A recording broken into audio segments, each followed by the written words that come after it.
안녕하십니까, 김영일 목사입니다. 오늘은 꿈의 성취 두 번째 시간으로 유용한 정보를 수집하라, 이런 제목으로 하나님 말씀 나누도록 하겠습니다.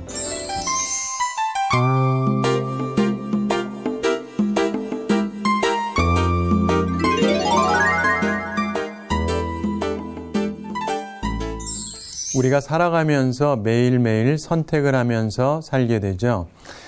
간혹 가다가 특별히 굉장히 중요한 선택을 해야 될 때가 있습니다.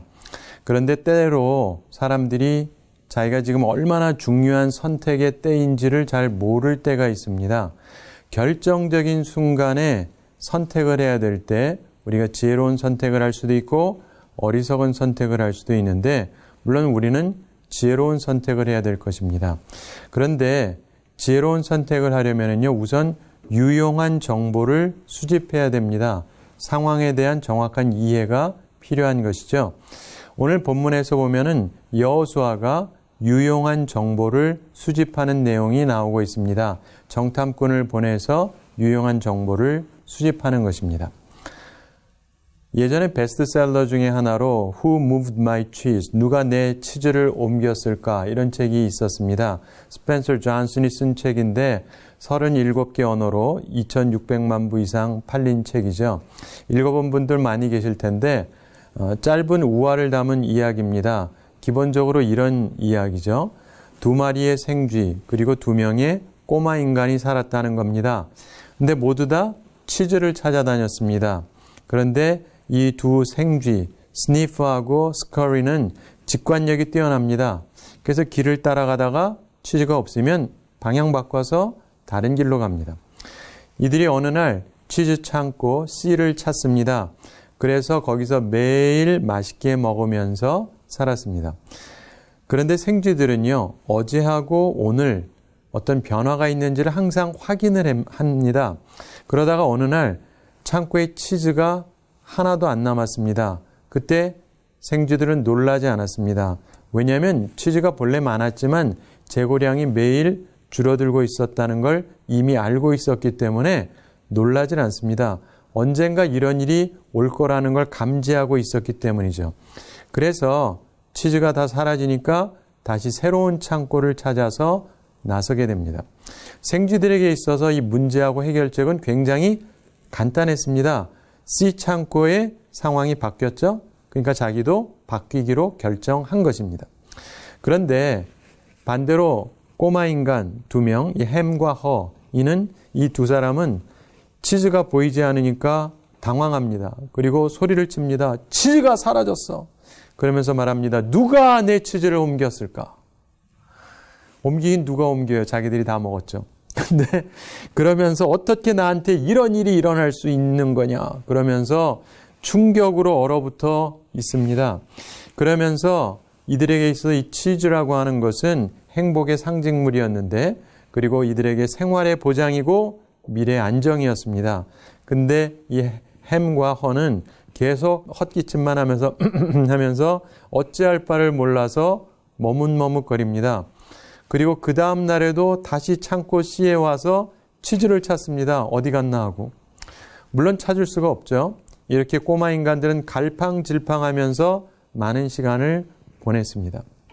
자, 더 이상 얘기 안 해도 대충 무슨 뜻인지 충분히 이해하실 겁니다. 많은 사람들이요, 자기 상황 변화에 대해서 모르고 있어요. 혹은 알아도 무시합니다. 그러다가 결국 어느 날 치즈가 다 사라졌다는 걸 깨달아요. 자신의 안정, 자신의 행복, 자신의 미래의 안정, 이게 모두 사라지고 없다는 걸 깨닫습니다. 근데 지혜롭다면 미리 마음의 준비를 하고 있다가 빠르게 대처했어야 되는 거잖아요. 그런데 많은 사람들이 이 우화에 나오는 꼬마 사람들처럼 우왕좌왕합니다. 흥분하고 화를 내고 그러면서 어쩔 줄을 모른다는 것입니다. 사랑하는 성도 여러분, 세상은요, 항상 변합니다. 가정도 변하고요, 사회도 변하고 모든 것이 변합니다. 변하지 않는 것은 오직 모든 것이 변한다는 사실 하나만 안 변한다, 이런 말이 있죠. 그래서 우리가 살아가면서 센스가 있어야 됩니다. 감각이 있어야 돼요.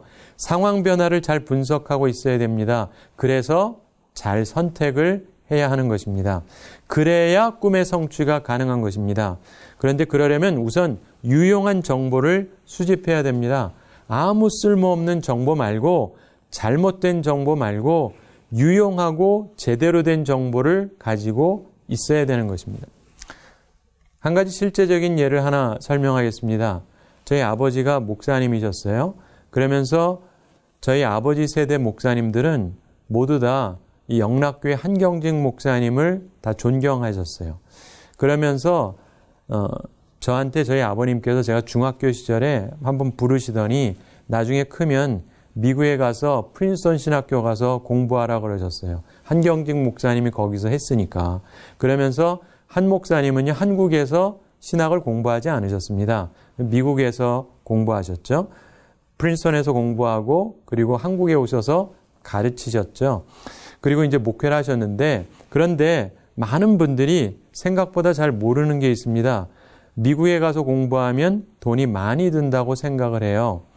프린스턴 같은 데 가서 공부하려면 돈이 상당히 많이 들어야 될 거라고 흔히들 생각하십니다. 유용한 정보를 가르쳐 드리면 프린스턴 신학에 합격해서 3년간 목사 되는 과정, 이 MDiv 과정을 공부하게 되면 전액 장학금을 줍니다. 그래서 저도 3년간 학비를 안 냈습니다. 오히려 책값도 줍니다. 책을 다 사도 돈이 조금 남아요. 저만 그런 게 아니라 전부 다 그렇게 해줍니다. 그런데 이 정보를 아는 분이 생각보다 많지가 않아요. 그래서 나는 돈 때문에 진학 못한다 이러는 분들이 있어요. 아예 처음부터 돈 때문에 포기하는 사람이 있습니다. 왜 그래요? 유용한 정보를 갖고 있지 않기 때문에 그렇습니다. 사랑하는 성도 여러분, 유용한 정보를 가지세요. 과연 내 앞에 무엇이 있는지. 그래서 후회 없는 선택을 하면서 사시게 되기를 바랍니다. 오늘 말씀을 보면은요, 여호수아가 가나안 땅을 점령하라. 이 하나님의 명령을 수행하기 위해서 이제 내가 해야 될 것, 이것을 위해서 필요한 유용한 정보를 수집합니다. 두 사람의 정탐꾼을 보내요. 그리고 결국 유용한 정보를 얻어냅니다. 사랑하는 성도 여러분, 꿈의 성취를 이루기 원하신다면 그러면 유용한 정보를 수집하시기 바랍니다. 우리가 오늘 본문을 통해서 여호수아, 라합, 그리고 정탐꾼들 이들을 보면서 이것과 관련해서 교훈을 얻습니다. 우선 여호수아를 살펴보겠습니다. 본문 1절을 보시면 눈의 아들 여호수아가 시딤에서 두 사람을 정탐꾼으로 보내며 이르되 가서 그 땅과 여리고를 엿보라 하매 그들이 가서 라합이라는 기생의 집에 들어가 거기서 유숙하더니 이런 말씀이 나오죠. 자, 여호수아가 자신의 경험에 근거해서 지혜로운 선택을 합니다. 40년 전에 자신도 정탐꾼으로 가나안 땅에 갔었던 적이 있습니다. 그런데 그 경험을 근거로 해서 여호수아가 두 가지 결론을 내린 것 같습니다. 첫째로 정탐하는 것은 좋은 것이다. 바른 정보를 갖는 것은 좋다. 이 생각을 한 것 같아요. 둘째로 너무 많은 사람을 보내는 건 좋지 않다. 예전에는 12명 보냈거든요. 지금은 딱 2명만 보냅니다. 여호수아가 전에 모세가 파견했던 때하고 그래서 몇 가지 다른 형태를 취합니다. 예전에는요, 온 땅을 정탐했습니다. 그런데 이때는 그 땅과 여리고, 다시 말해서 여리고에 집중해서 보게 합니다. 한 성에 집중합니다. 예전에 모세는요, 공개적으로 이 일을 진행했습니다. 근데 여호수아는 비밀리에 진행했습니다. 개역 성경에서 가만히 보내며 이렇게 말씀하죠. 영어 성경에서도 secretly sent 이렇게 얘기하고 히브리 원어의 하라슈라고 해서 조용히, 비밀이 이런 뜻으로 설명됩니다. 이 부분은 과거 성경이 조금 더 보다 정확한 번역인 것 같은데, 자, 여기서 보면은 여호수아가요, 개인적으로 보낸 것 같습니다. 사실이요, 큰 일은 너무 공개적으로 하면 오히려 국론이 분열됩니다. 매우 큰 혼란을 불러일으킬 수가 있어요. 이런 경험 때문에 여호수아가 이 부분을 비공개로 진행을 합니다. 그러나 지혜로운 결정을 하려면 유용한 정보를 반드시 수집해야 됩니다. 그래서 정탐꾼을 보내는 것이죠. 그러면서 결정은 결국 지도자 한 사람이 하는 거잖아요. 이런 걸 생각하면서 우리도 꿈을 성취하려면 지혜롭게 유용한 정보를 수집해야 된다는 것을 배우게 됩니다. 자, 이제 두 번째로 라합의 경우를 살펴보겠습니다. 라합이라는 여인도 유용한 정보를 수집했던 것 같습니다. 그리고 지혜로운 선택을 합니다. 여호수아가 보냈던 두 정탐꾼이 기생 라합의 집에 유숙했다고 1절에 말씀하죠. 그것을 어떤 사람이 여리고 왕에게 가서 보고를 합니다. 정탐꾼이 왔다고 말하는 거예요. 그러니까 여리고 왕이 라합에게 사람을 보내서 말합니다. 3절 후반에 보면 내게로 와서 내 집에 들어간 그 사람들을 끌어내라. 그들은 이 온 땅을 정탐하러 왔느니라. 이렇게 얘기합니다. 자, 내가 이런 경우를 만난다면 우리라면 어떤 선택을 해야 될까요? 잠시 묵상해 보세요. 이미 왕은 알고 있어요. 기생 라합은 어떤 정보를 가지고 있었습니까? 라합이 정탐꾼들에게 했던 9절의 말을 살펴보시면 라합이 이렇게 말합니다. 말하되 여호와께서 이 땅을 너희에게 주신 줄을 내가 아노라. 우리가 너희를 심히 두려워하고 이 땅 주민들이 다 너희 앞에서 간담이 녹나니. 여기서 중요한 게 여호와께서 이 땅을 너희에게 주신 줄을 내가 아노라. 이게 라합이 가지고 있던 유용한 정보였습니다. 라합은 자기 왕이 그 땅에서 가장 강력한 사람이지만 그 위에 계시는 여호와 하나님께서 그들이 사는 그 땅을 이스라엘에게 주셨다는 것을 안다. 이렇게 말합니다. 상황 파악이 정확한 거예요. 유용한 정보를 수집한 것입니다. 라합의 상황은요, 여리고 왕에게 공을 세울 수 있는 기회였다고 볼 수도 있어요. 그러나 라합이 신앙을 근거해서 두 가지 결론을 내렸습니다. 첫째로 정탐꾼들을 보호해야 되겠다 이렇게 생각하고, 두 번째로 표를 받아야 되겠다 이렇게 생각을 했습니다. 자, 4절 초반에 보면은 그 여인이 그 두 사람을 이미 숨긴지라 이런 말씀이 나오죠. 라합이 선택을 했다 이 말입니다. 선택의 근거는 여호와 신앙이었습니다. 그래서 여호와 하나님의 일을 하는 정탐꾼들을 보호한 것이죠. 또한 라합이 정탐꾼들을 보호해주고 나서 대신에 자신도 보호해달라고 요청을 합니다. 그리고 그 표를 달라고 얘기하죠. 12절과 13절에 그 내용이 나오고 있습니다. 그러면서 증표를 내라고 얘기합니다. 그리고 13절에 보면 나의 부모와 나의 남녀 형제와 그들에게 속한 모든 사람을 살려주어 우리 목숨을 죽음에서 건져내라 이렇게 요청을 합니다. 잘 아시는 대로 라합은 기생이라고 성경에 불려지고 있습니다. 우린 여기서 배울 수 있는 게 있어요. 우선 아무리 죄가 크다 할지라도 적시에 회개하면 용서받지 못할 죄가 없다는 것입니다. 또한 회개하기 전에는 악한 일을 하던 사람도 신앙의 위대한 본을 보여준 사람들이 많이 있다는 거예요. 그래서 라합은 참으로 믿음의 사람으로 남게 됩니다. 그래서 유용한 사람으로 성경에 남는 것이죠. 사랑하는 성도 여러분, 가장 유용한 정보가 뭐냐? 이 세상을 살면서 가장 유용한 정보는 여호와 하나님에 대한 정보예요. 세상의 왕의 뜻도 중요하지만 왕의 왕이신 여호와 하나님의 뜻을 분별하는 것이 훨씬 더 중요한 것입니다. 기생 라합은요, 비록 기생이었지만 하나님의 뜻을 분별했어요. 유용한 정보를 수집했던 것입니다. 그리고 지혜롭게 믿음의 선택을 했던 것이죠. 그래서 자신도 살게 되고 자기 온 가족을 구원했습니다. 우리도 그런 사람들이 되기를 바랍니다. 오늘 말씀에서 세 번째로 두 정탐꾼들을 통해서 교훈을 얻을 수가 있습니다.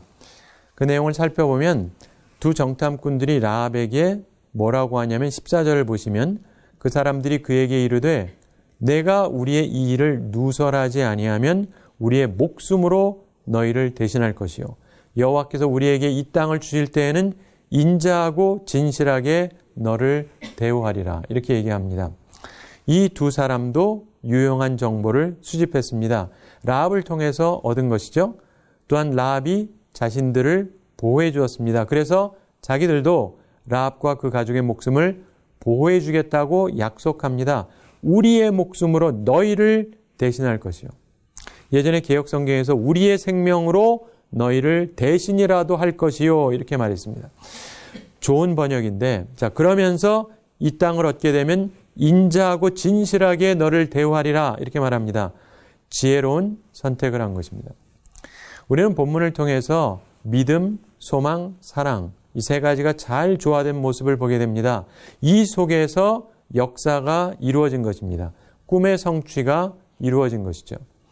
오늘날도 마찬가지입니다. 가정도 마찬가지입니다. 부부 사이에 믿음이 있어야 되고 소망이 있어야 되고 사랑이 있어야 행복할 수 있습니다. 교회도 마찬가지입니다. 믿음이 있어야 돼요. 소망이 있어야 됩니다. 또한 사랑이 있어야 됩니다. 이런 것을 통해서 역사가 이루어지는 것입니다. 교회가 큰 일을 감당하려면 이게 반드시 있어야 됩니다. 그래야 꿈의 성취가 가능한 것입니다. 자, 라합이 이들의 약속을 받고 소망을 품고 사랑으로 돕습니다. 약속을 믿고 소망 품고 사랑으로 돕죠. 15절에 보면 라합이 그들을 창문에서 줄을 달아내리니 그의 집이 성벽 위에 있으므로 그가 성벽 위에 거주하였습니다. 그래서 신약에서 보면은 사도 바울이 다메섹에서 도망할 때에도 그랬던 것처럼 이 라합이 정탐꾼들을 그렇게 도피할 수 있도록 도와줍니다. 그리고 라합이 그들에게 조언도 해줍니다. 16절에 보면 라합이 그들에게 이르되 두렵건대 뒤쫓는 사람들이 너희와 마주칠까 하노니 너희는 산으로 가서 거기서 사흘 동안 숨어 있다가 뒤쫓는 자들이 돌아간 후에 너희에게를 갈지니라. 자, 안전하게 도망하라고 조언까지 해줬습니다. 믿음과 소망과 사랑을 가지고 라합이 정탐꾼들을 도왔습니다. 그러면서 역사를 이루어갔습니다. 우리도 그렇게 살게 되기를 바랍니다. 또한 라합의 환대를 받으면서 고맙게 생각한 두 정탐꾼도 그들의 약속을 확인합니다.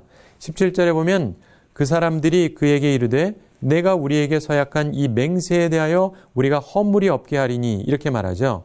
최선을 다해서 약속을 지키겠다고 다시금 약속을 합니다. 그러면서 약속의 한계를 분명하게 하긴 하죠. 18절부터 20절에 창문에다가 붉은 줄을 매고 부모, 형제, 가족을 다 라합의 집에 모으라 그럽니다.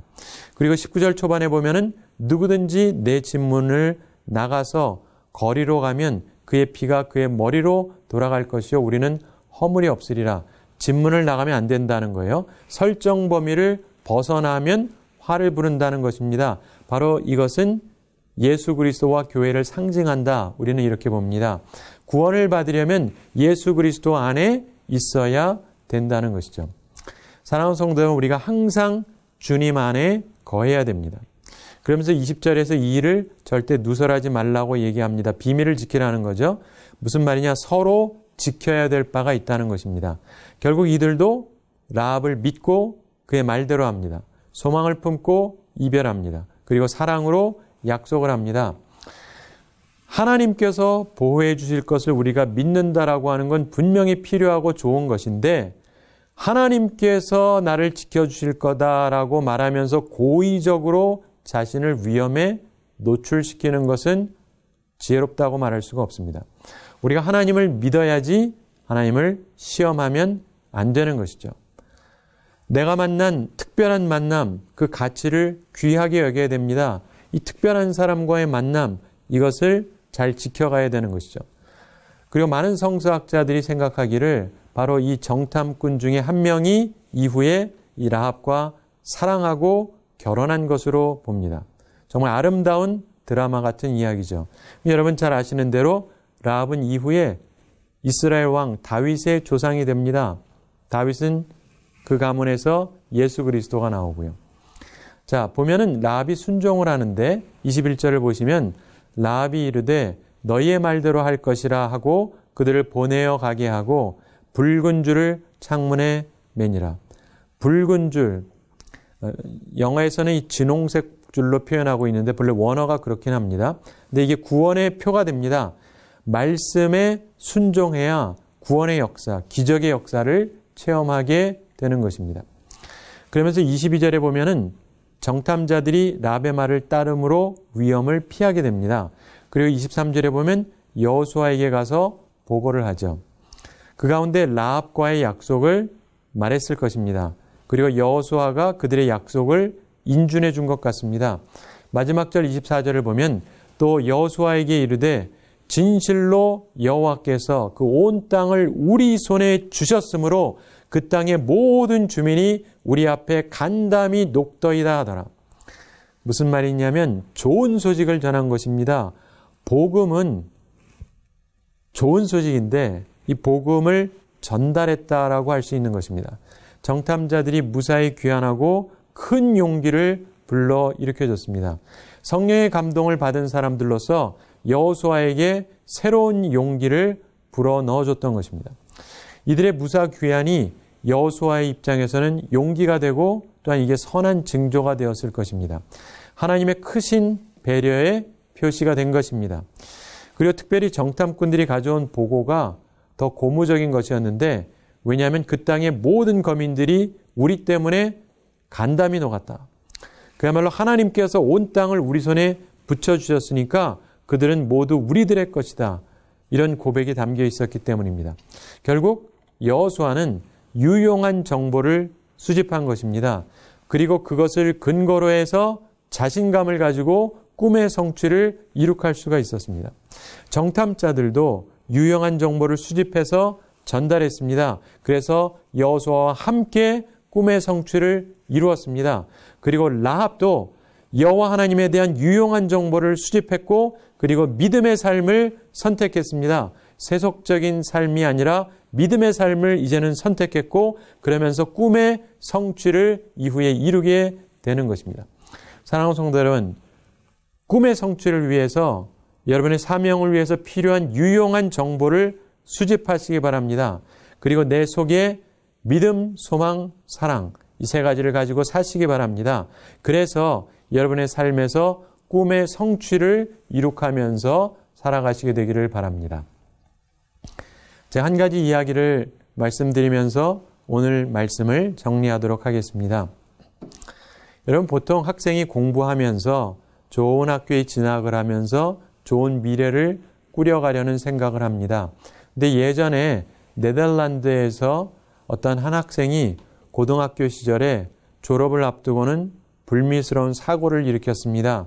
그래서 학교에서 퇴학을 당했어요. 학교에서 퇴학을 당하고는 이 학생이 대학을 가려고 했는데 자기 나라에서는 대학을 가지를 못해요. 그래서 다른 나라로 갔습니다. 스위스로 가서 거기에서 공과대학에서 공부를 했습니다. 추리 공과대학에서 이 사람이 공부를 했는데 대학을 졸업하고 나서 이제 취직을 하려고 하는데 취직이 도무지 되지가 않습니다. 이유가 뭐냐면 이 사람의 과거 이유 때문에, 고등학교 때 퇴학당했던 이유 때문에 어느 곳에서도 그를 받아주지를 않았어요. 그래서 취직을 할 수가 없습니다. 그러니까 일은 하고 싶은데 일을 할 수는 없고 무직의 시간으로 시간을 보내게 됩니다.